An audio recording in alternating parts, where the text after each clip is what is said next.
39e message d'enseignement spirituel. Dicté par l'apôtre Tomé le 24 octobre 1970. Rio de Janeiro, Brésil. Le monde spirituel coopère de façon remarquable à la réalisation du travail en cours sur le terrain, afin qu'il puisse apporter le changement désiré et nécessaire dans la structure de cette petite planète. Des âmes spécialisées dans tous les domaines se sont offertes au Seigneur Jésus depuis le début des travaux et voici que quelques milliers d'entre elles apportent leur connaissance et leur savoir-faire pour que tout se passe comme le Seigneur le souhaite et l'a programmé. L'équipe d'ingénierie céleste, qui comprend les entités les plus avancées du monde spirituel, s'est vue confier la partie qui se déroule dans les profondeurs du sol terrestre, ce qui exige un soin particulier, tant dans le choix de l'emplacement des opérations que dans leur exécution.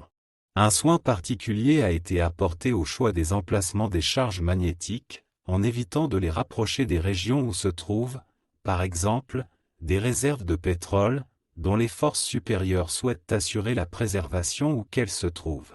À cette fin, les régions et les lieux marqués par l'existence de ce combustible ont été étudiés sur le globe terrestre miniature dans la spiritualité, afin de maintenir ces lieux à l'abri des opérations magnétiques du sous-sol. L'un des travaux les plus difficiles à réaliser par l'ingénierie céleste, par exemple, est l'ouverture de conduits, qui a dû être effectuée sur de grandes surfaces et en de nombreux endroits, pour amener l'eau dans toutes les zones où elle sera nécessaire et où elle n'existe pas encore. C'est pourquoi une parfaite coordination des activités a été établie entre les différents secteurs opérationnels, conformément aux plans élaborés depuis longtemps pour cette occasion. Et rien ne doit manquer dans l'exécution de ces plans pour la réussite de l'œuvre, dont l'exécution offrira à la science et à la technologie terrestre des éléments encore inconnus pour le progrès de la Terre. Certains lecteurs de ce message peuvent se demander comment les milliers de techniciens spirituels qui sont à l'œuvre là-bas pourront opérer dans les profondeurs de la Terre. Le Seigneur Jésus, imaginant la formulation de cette question, souhaite apporter des éclaircissements à ce sujet. Il vous dira alors que le sous-sol de la Terre n'est compact qu'à vos yeux d'âmes incarnées, mais qu'il ne l'est pas pour les entités spirituelles. Ces dernières ont la capacité de pénétrer à travers les corps opaques de toute densité, voire de visiter l'intérieur de la planète et d'y effectuer les opérations nécessaires. Il se trouve qu'à l'intérieur de votre planète, il y a des espaces vides beaucoup plus grands que vous ne pouvez l'imaginer, y compris des lacs et des petites mers, en parfaite communication avec la surface, un centre de commandement pour certaines opérations telluriques guidées par les forces supérieures. Ce centre de commandement intérieur de la Terre travaille actuellement activement à la préparation des événements qui se manifesteront bientôt dans diverses régions du sol terrestre, dont certains se dérouleront peut-être sous vos pieds. Que cette information du Seigneur ne vous fasse pas peur, chères âmes, car si cela se produit et que certains d'entre vous partent pour rejoindre la maison qu'ils ont quittée dans le monde des esprits, il en résultera un plus grand bonheur pour ceux qui partiront, vous pouvez en être sûrs. Pour en revenir aux opérations souterraines, le Seigneur Jésus se plaît à ajouter que les 2 ou 3 petites mers destinées à disparaître des lieux où elles se trouvent verront leur dose absorbée par le vide du centre de la Terre, dont la science terrestre établira bientôt la dimension. Ces eaux y seront déposées pendant un certain temps, en même temps qu'elles perdront leur caractère maritime et seront refoulées vers la surface à travers le gigantesque réseau de conduits spécialement préparés, à l'état potable pour la consommation de la population. Après l'achèvement des opérations en cours sur la Terre, il n'y aura plus aucune région, aussi élevée ou éloignée soit-elle, qui ne dispose pas en abondance de ce précieux liquide, indispensable à la vie humaine et à celle des autres êtres de la création. Ceci dit, le Seigneur Jésus souhaite aborder un sujet de grande opportunité, qui concerne l'alimentation des âmes incarnées de la génération qui arrive sur la Terre. Les âmes qui se réincarnent ont suivi un long cours de nutrition en haut, dans le but d'éliminer complètement la chair, qui a été responsable des nombreuses maladies dont souffre l'humanité aujourd'hui, comme l'ont souffert les générations précédentes. Les corps qui sont en train d'être construits dans le ventre de la mer par les âmes qui les habiteront sont déjà construits avec un niveau de raffinement plus élevé que ceux qui sont sur Terre depuis longtemps, et ils ont besoin d'une alimentation 100% plus saine, exempte de la consommation de cellules provenant de corps animaux. Il est donc opportun et nécessaire que les institutions nutritionnelles, en collaboration avec les organismes spécialisés de l'administration publique, s'engage à étudier le régime alimentaire le plus favorable aux personnes de tous âges, en particulier aux enfants, aux jeunes et aux adolescents. Les enfants ne pourront pas se passer du lait comme élément de base de leur alimentation, comme ils le font actuellement, en raison des besoins de leur petit organisme pour la formation et la consolidation des os. Il est cependant indispensable de soumettre cet aliment à un traitement capable d'éliminer de sa constitution certains germes transmettant les petites ou grandes maladies dont ils sont porteurs. Il serait alors préférable d'utiliser du lait en poudre, désormais largement consommé, déjà parfaitement immunisé. Pour les adultes comme pour les enfants, les nutritionnistes étudient un régime à base de légumes, de féculents, de pâtes et de fruits naturels ou industrialisés, accompagnés de pain de blé, de seigle ou de soja, où ils trouveront une alimentation complète sans surcharger l'organisme.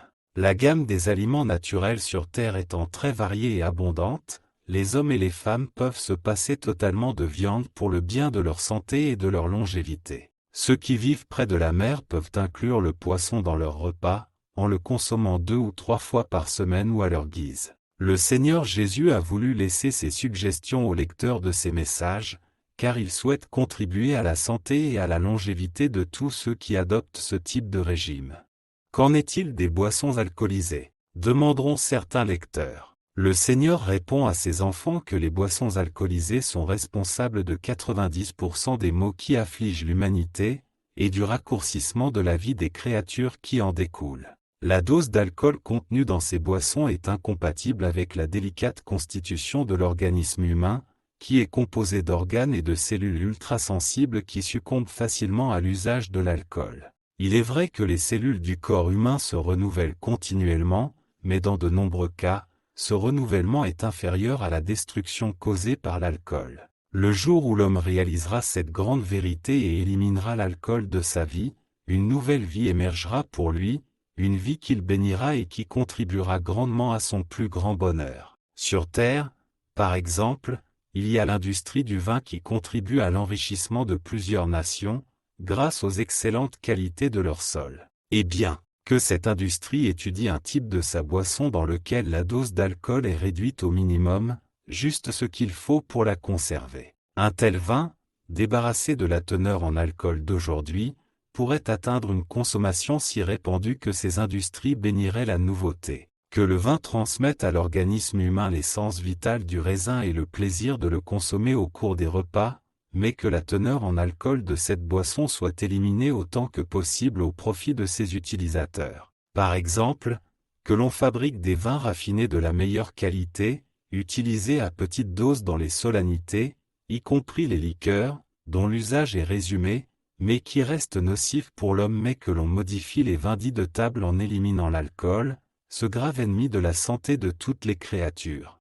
Ces considérations du Seigneur Jésus sont destinées à éclairer les lecteurs de ces messages sur certains ennemis, petits ou grands, de la santé et du bien-être, issus des générations précédentes. À l'heure où une nouvelle ère s'ouvre pour l'humanité terrestre, avec l'avènement de nouvelles techniques et de nouveaux instruments de progrès dans tous les sens, il est essentiel que les hommes et les femmes fassent aussi leur part, en éliminant de leurs habitudes tout ce qui pourrait les déconsidérer devant la divinité et influencer la perte de la santé et le raccourcissement conséquent de leur séjour sur la terre. Le Seigneur Jésus a déjà dit et répété que la présence d'une âme incarnée sur terre lui coûte 100 à 200 ans d'attente dans le monde spirituel. Pourquoi donc une créature devrait-elle réduire sa vie terrestre en ingérant par plaisir des éléments qui détériorent sa santé et son bien-être, et éloigner ainsi des entités amies qui veulent l'aider aussi longtemps qu'elles le peuvent? Il est donc clair que l'homme doit éliminer de ses habitudes et de sa vie tout ce que,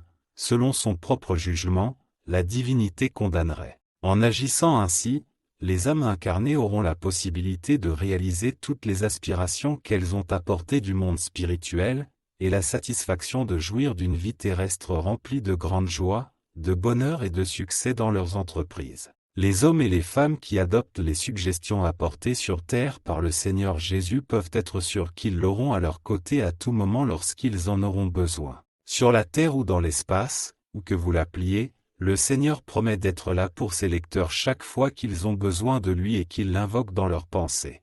Les aliments naturels du sol étant très variés, il est possible de renoncer à l'utilisation de la viande.